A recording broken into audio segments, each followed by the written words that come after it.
Really nice 2025 Honda Passport in ash green metallic that the client drove straight here from the dealership to the shop for ceramic coating.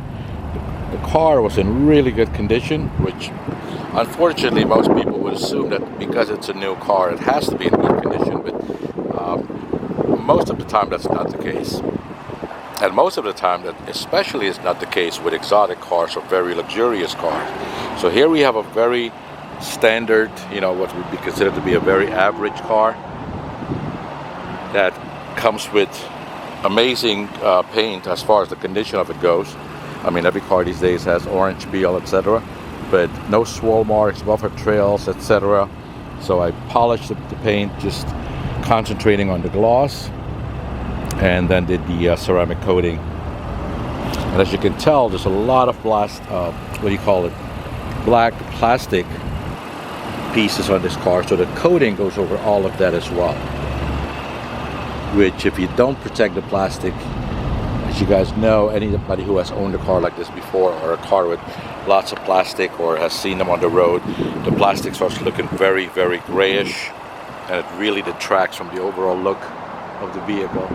You see the plastic is everywhere, on the roof rails, but now it's all coated and should last quite a lot longer than had nothing been put on there.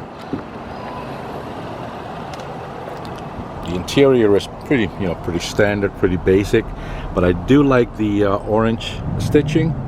I think that really sets it off. And then you have the orange little accents on the exterior as well. You have it here on the floor mat. Like I said, the stitching. And then you have some orange in the emblem, the lights even, and then of course the tow hooks, which I think set the car, especially with this color, a little bit of orange really sets off the green very well. I'm not sure, I'm assuming this would be something that's done on the TrailSport model,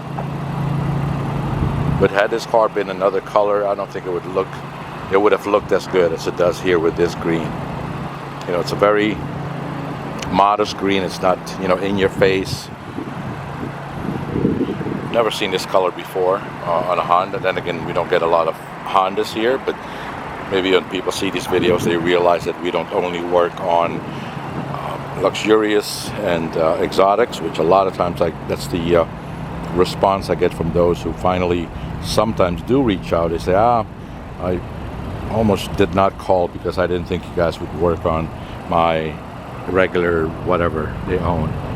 And I always tell people it's about the kind of work you're looking for. What kind of quality are you looking for? It's not about how expensive the car is.